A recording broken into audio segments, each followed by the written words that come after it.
আজকে আমাদের খুবই ভালো একটা দিন যাওয়ার কথা, কারণ এটার ভিতরে যা আছে সেটা আসলে আমি চেষ্টা করতেছি 2020 সাল থেকে কেনার, মেবি 19 সাল থেকে, আই ডোন্ট নো। কিন্তু এই জিনিস কেনার জন্য আমি বহুত দিন ওয়েট করছি। প্রথমে কিনতে পারি না কারণ তখন আমার ক্যামেরা ইকুইপমেন্ট কিনতে হতো। দ্বিতীয়ত তো কিনতে পারি নাই কারণ হচ্ছে তখন সারা দেশে এটা ছিল না, একটা পিসও না, কারণ কোভিড আসছে, বর্ডার বন্ধ হয়ে গেছে। ফাইনালি এটাকে পেয়েছি, মোড়ক উন্মোচন করা যায়।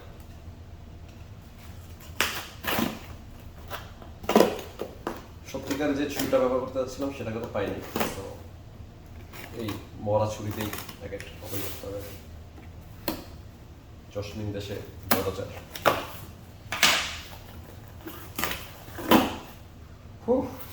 ফাইনালি সবসময় এই ইয়ার পাবলোগুলো যায়, যেটা খুবই জোস। এই প্রোডাক্টটা খুবই কাজে লাগছে, নো ডাউট। কিন্তু বেশিরভাগ সময় দেখা যায় যে তারা এমন সব প্রোডাক্টের সাথে এয়ার পাবল দেয় যেটা আসলে দরকার নেই। Done. Product review Insta360 Go To। Man, এটার জন্য যে কি ওয়েট করছি আমি। এর সবচেয়ে বড় স্পেশালিটি হচ্ছে এটাতে যে কোনো ধরনের দৌড়াদৌড়ির মধ্যে যদি আপনার ফিল্ম নিতে হয় বা শর্ট নিতে হয় তাহলে সেটা হচ্ছে বেস্ট। একটা 360, তারপরে এটা একটা কনভিনিয়েন্ট ম্যাগনেটিক সাইড আছে, যেটা আপনারা যারা ক্যামেরার সম্পর্কে খোঁজখবর রাখেন তারা অনেকের চিনে থাকবেন। এবং এর ব্যাপারটা আমার বেশ ইউনিক লাগছে। পরের যেটা ভার্সন আছে Insta360 সেটাও ইভেন আমার কাছে অতটা কনভিনিয়েন্ট লাগে না যেটা এর ক্ষেত্রে লাগছে। যদিও ওটা কিন্তু বেটার কোয়ালিটি, ওটাতে যদি একটা স্টিক লাগানো হয় তাহলে ওটা থেকে অনেক বেশি বেটার ভিউ পাওয়া যায়। ওটা যন্ত্র হিসেবে বেটার, বাট এটার আমার আর্গোনমিক্স, এটার ডিজাইন আমার এত ভালো লাগছে যে এটা আমাকে নিতেই হতো। এবং এটা আমি নেওয়ার চেষ্টা করতেছি সেই 2 বছর ধরে অলমোস্ট। ও নাইস, প্লিজ যেন ওরা বলে যে এটা ম্যাগনেট। ইয়েপ, এটা আসলে এখানে বসে আছে ম্যাগনেটের জন্য। সেই সেই ভয়ানক এটা, এপিক এপিক। এটা হচ্ছে ক্যামেরাটা টাইনি, মানে আমার হাতের তুলনায় কতটুকু এই জিনিস, তো খুঁজে পাওয়া যাবে না এই জিনিস টোটালি। সেই ওকে, এই জিনিসটা পরে খেলাধুলা করা যাবে। এই মুহূর্তে ওরা আমাদেরকে বলছে যে হিট বের হওয়ার কথা দিক থেকে। All right, direct skin contact থেকে লম্বা সময়ের জন্য রাখতে মানা করছে। ফাইন, এটা তাহলে আসলো। এটাই তাহলে আমাদের সেই বিখ্যাত অথবা কুখ্যাত Insta360 Go To। এবং অবশ্যই লেন্সের একটা কভার আছে, যেটা ধরার আগে উড়ে চলে গেল, বাট ওকে, আমাদের এখন এতটুকু। উপস, এটা হচ্ছে আমার টেবিলের সাথে লেগে যাচ্ছে। এটা কাইন্ড অফ গোলটাই হচ্ছে এই জিনিস করা, টেবিলের সাথে লাগানো অথবা অন্য জায়গাতে লাগানো। এবং এর ভিতরে এখানে যে জিনিসটার কারণে এতক্ষণ লেগেছিল সেটা হচ্ছে একটা অ্যামুলেট টাইপের জিনিস, পেনড্যান্ট বলে এটাকে। এটাকে আমাদের শার্টের নিচে পড়তে বলে। তাহলে আমরা এই জিনিসটাকে ক্যামেরার সাথে লাগাইতে পারবো। জিনিসটা কেমন কাজ করে সেটা হয়তো বুঝতে পারছেন, যেহেতু ম্যাগনেটিক মানে ম্যাগনেটিক একটা সাইড আছে। সো ওকে যেটা করতে হচ্ছে, এটা এক্স্যাক্টলি কীভাবে বের করে জানি না, বাট আমরা সেই সংসপ্ত জিনিস চালাই পারছি।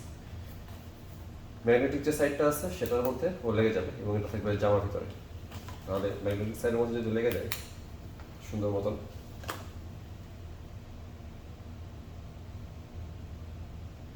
যদি কারো পেস মেকার থাকে তাহলে একটু লাগাতে মারা করা হয়েছে। এই জিনিসটাকে আমরা খুলবো না এটা আমি জানি না ঠিক, বাট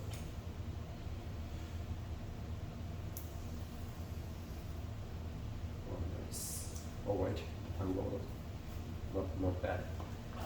এটা হচ্ছে একেবারে বেসিক এবং সবচেয়ে মজার ব্যাপার হচ্ছে এখানে কিছু গাইড আছে, হাবি জাবি আছে, যে বাকি জিনিসগুলোকে আমরা দেখতে পাবো। এটা হচ্ছে মানুষজন সাধারণত হ্যাটের সাথে পরে বা ক্যাপের সাথে পরে, যেটা খুবই মানে ইফেক্টিভ।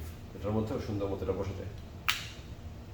সো এই জিনিসটাও মানুষজনকে আমি দেখছি প্রচণ্ড রকম ইয়ে করতে, খুশি মানে বলতে যে এই জিনিসটা কতটা সেরা। যেটা আমি ঠিক কেন ব্যবহার করা যায় না, লেন্সের টান দিলে কেউ ক্ষতি হবে কিনা সেটাও জানি না, but for the first time আমাকে এটা করতেই হবে। ওয়াইট, এটা গেল। এটা হচ্ছে চার্জার, যেখানে দেখতে পাচ্ছি একটা USB-C এবং আরেক পাশে হচ্ছে মানে থান্ডারবোল্ট এবং USB পোর্টে লাগানোর মতো জিনিসপত্র। আর এই জিনিসটা খুবই জোস, এটা হচ্ছে সেই চার্জিং কেস যেটা খুবই বিখ্যাত। এটার মধ্যে ওকে আমরা বসাতে পারি এটার মধ্যে ওকে বসানো হবে এবং প্রেস করবো যখন তখন কানেক্ট হবে। সো ওকে তো বসানো হলোই, দারুণভাবে সে বসে গেল। তারপরে এর চার্জ কতটুকু আছে আমরা এখান থেকে দেখতে পাচ্ছি, এখান থেকে আমরা জিনিসপত্র রেকর্ডও করতে পারবো এখানে, বাট সেটা আরেক হিসাব। এখানে আমাদের কাছে আরও একটা আছে এই ধরনের যন্ত্রপাতি যেটাতে আমরা বিভিন্ন জায়গায় জিনিসকে আটকাতে পারবো। বাট সো ফার এটা কানেক্টিং, এটাকে আমি আস্তে করে যদি বসাই দিই ভিতরে, তাহলে ও চার্জ নেওয়ার জন্য প্রস্তুত, এবং তারপরে তাকে চার্জ দিতে হবে, যেটা আসলে আমাদের এখন করতে হবে আলটিমেটলি। কারণ এটা থেকে আমরা যেসব ফুটেজ নিব সেগুলো আনতে আসলে আরেক দিনের গল্প, সেটা এই মুহূর্তে করা যাবে না। But finally I have a Insta360 Go To, যেখানে নিজের ছোট্ট করে লেখা আছে চেস অ্যাডভেঞ্চার। আমরা এখন অ্যাডভেঞ্চার চেস করতে যাব, কারণ আজকে আমার বার্থডে উপলক্ষে কাছে কিছু ছোটো ভাই ব্রাদার, বড় ভাই ব্রাদার সবাই মিলে আমাকে কাইন্ড অফ আমরা সেলিব্রেট করবো মনে হচ্ছে। তো সেখানে যাওয়ার আগে আমাকে কিছু জায়গাতে স্টপ করতে হবে, এবং সেগুলোর মধ্যে আমি Insta360 Go To নিয়ে যাচ্ছি। পরে আমি দেখাতে পারবো যে আসলে কী ধরনের ফুটেজ আসলো। আজকের মতন এতটুকুই, বিদায়।